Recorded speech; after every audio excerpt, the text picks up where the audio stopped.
దసరా దీపావళి పండుగలకు స్వదేశీ ఉత్పత్తులనే కొనండి అని చెప్పి మన్ కీ బాత్ కార్యక్రమంలో ప్రధాని మోదీ పిలుపునిచ్చారు సార్. ఇప్పటికే బీజేపీ నేతలు చెప్తూ ఉన్నారు కదా సార్, జీఎస్టీ 2.0 రిఫార్మ్స్ వల్ల పెద్ద ఎత్తున ప్రజలు మార్కెట్లలోకి వచ్చి కొనుగోలు చేస్తూ ఉన్నారు అని చెప్పేసి. సో ట్రంప్ టారిఫ్స్ నేపథ్యంలో మోదీ స్వదేశీ పిలుపు ఇంపార్టెన్స్ ఏంటి అండ్ స్వదేశీ వస్తువులు కొనడం ద్వారా దేశ ఆర్థిక పరిస్థితి ఏ విధంగా పుంజుకుంటుంది? గుజరాత్లో సార్ నరేంద్ర మోడీయే ప్రతిష్టాత్మకంగా చేపట్టిన సర్దార్ పటేల్ స్టాచ్యూకు చైనా నుంచి స్టీల్ దిగుమతి చేస్తున్నారు. ఇది పత్రికల్లో వచ్చింది, మీరు కూడా మీడియాలో గూగుల్లో చెక్ చేయండి. Sardar Patel statue made with China steel అని వీలైతే ఇప్పుడు కూడా వెరిఫై చేయండి మాట్లాడేలోగా. మీకు చైనా స్టీల్తో దాన్ని కట్టారు. మరి సో దీనికి ఏం చెప్తాం మనం మరి? సో అందువల్ల మనకు అందులో చైనా స్టీల్, మళ్ళీ ఇంకా వేరే దేశం కూడా కాదు. సో అందువల్ల ఈ ఆధునిక ప్రపంచంలో స్వదేశీ అని మొత్తం మీద అనడం అంత సులభం కాదు. ఇవాళ మనం ఎగుమతులు చేస్తున్నాం, చాలా ఎగుమతుల్లో విదేశీ ఉంటుంది. ఇప్పుడు రష్యా నుంచి మనం ముడి చమురు దిగుమతి చేసుకుంటున్నాం కనుక ఆంక్షలు ఇస్తున్నారు. మరి స్వదేశీ చమురే వాడాలి అని అన్నాం అనుకోండి, 90% మన దిగుమతుల పైన ఆధారపడుతున్నాం. మనము ఇంటర్నేషనల్ ట్రేడ్ అవాయిడ్ చేయగలమా? ఇప్పుడు ట్రంప్ కూడా స్వదేశీ అంటున్నాడు. సో ట్రంప్ ఏమంటున్నాడు? అమెరికా ఫస్ట్, నా దేశంలోకి వస్తే టారిఫ్లు విధిస్తా అంటున్నాడు. మరి భారతదేశం కూడా స్వదేశీ అంటుంది. తేడా ఏంటంటే ఏమంటాం ఆన్సర్? అందువల్ల ఖచ్చితంగా స్వదేశీని ప్రోత్సహించాల్సింది, కానీ అది సిద్ధాంత స్థాయికి మనం చేర్చలేము. ప్రజలు చైతన్యంతో చేయాల్సిన పని, కానీ అల్టిమేట్గా స్వదేశీయా విదేశీయా అన్న దానిపైన ఆధారపడి ఉంటుంది.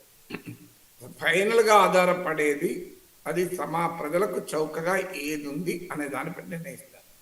సో మనకి సింబాలిజం వల్ల ఉపయోగం ఏముంటుంది? చైనా గల్వాన్లో ఘటన తర్వాత బాయ్కాట్ చైనా అని పెద్ద పిలిపించి బాల్కనీల నుంచి చెడిపోయిన మేడ్ ఇన్ చైనా టీవీ సెట్లను పడేసి తమ దేశభక్తులు చాటుకున్న సోషల్ మీడియా వీర దేశభక్తులను చూశారు కదా. ఏం జరిగింది? ఇప్పుడు అదే మోడీ చైనాకి వెళ్ళి ఇద్దరు కలిసి పెద్ద ఎత్తున భారత చైనా ట్రేడ్ ఇంప్రూవ్ చేస్తున్న నిర్ణయానికి వచ్చారు. ఇవాళ China is the largest trading partner for India. So అందువల్ల మనకు ప్రాక్టికల్ రియాలిటీస్ ఏంటి అర్థం కావాలి. స్వదేశీ అనేది స్వాతంత్రోద్యమ కాలంలో సాధ్యమైంది, కానీ ఆధునిక సమాజంలో అది ప్రజలు చైతన్యంతో స్వదేశీ వస్తువులు కొనాలి అనడంలో తప్పలేదు. కానీ అదొక సిద్ధాంతంగా, ఒక ఆర్థిక విధానంగా రూపుదిద్దుకోవడం అనేది ప్రాక్టికల్గా జరగదు. ఎందుకంటే మనం కొన్ని ఎగుమతి చేస్తాం, కొన్ని దిగుమతి చేసుకుంటాం. ఇప్పుడు మన ఎగుమతులు కూడా పోవాలి కదా. మేము భారతీయ రొయ్యలు ఎందుకు తింటాం? అమెరికా తీరాన వచ్చిన రొయ్యలే తింటామని అమెరికా వాడంటే మన ఆక్పా ఎగుమతులు ఉంటాయా? అందువల్ల గివ్ అండ్ టేక్ ఉండక తప్పదు ఇంటర్నేషనల్ ట్రేడ్. ఇది నిజంగా మరి ఇప్పుడు మోడీ ఇంత స్వదేశీ అంటున్నాడు, ఎంత హిపోక్రసీ ఆశ్చర్య వేస్తుంది. ఆగస్టు 15న రైతుల ప్రయోజనాల కొరకు మోడీ గోడగా నిలబడతాడు. మోడీ హైతో ముమ్కిన్ హై అన్నాడు. ఇది ఆగస్టు 15న ఎర్రకోట బురుజుల నుంచి దేశ ప్రజలందరినీ ఉద్దేశించి నరేంద్ర మోడీ చేసిన ప్రసంగం. సరిగ్గా 3 రోజుల్లో ఆగస్టు 18న మినిస్ట్రీ ఆఫ్ ఫైనాన్స్ పత్తి, కాటన్ దిగుమతుల పైన ఉన్న 11% డ్యూటీని ఎత్తివేశారు. ముందు సెప్టెంబర్ 30th వరకు, ఇప్పుడు డిసెంబర్ 31st వరకు. మరి ఇది విదేశీయా స్వదేశీయా? అంటే నినాదమేమో స్వదేశీ, పత్తి రైతుల నడుము విరగొడుతూ విదేశీ పత్తికి దేశం ఎకానమీని బారుగా తెరిచారు. 2023-24తో పోలిస్తే 2024-25లో భారతదేశానికి పత్తి దిగుమతులు, కాటన్ ఇంపోర్ట్స్ టు ఇండియా 107% పెరిగాయి, 107%.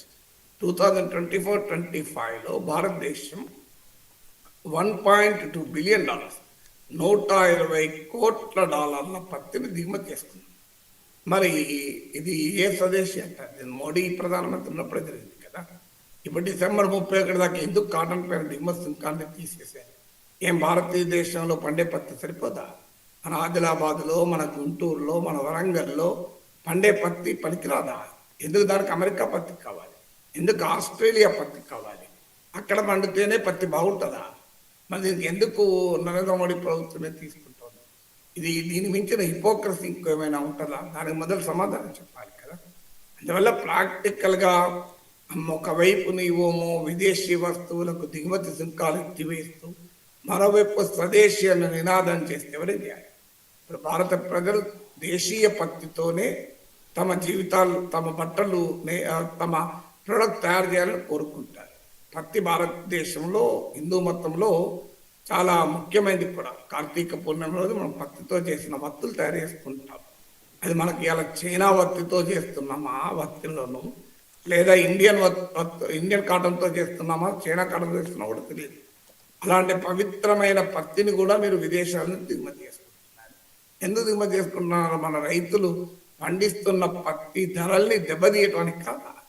అందువల్ల నినాదాలకు కాదు, విధానాల్లో చూపాలి కదా స్వదేశీ. Right sir.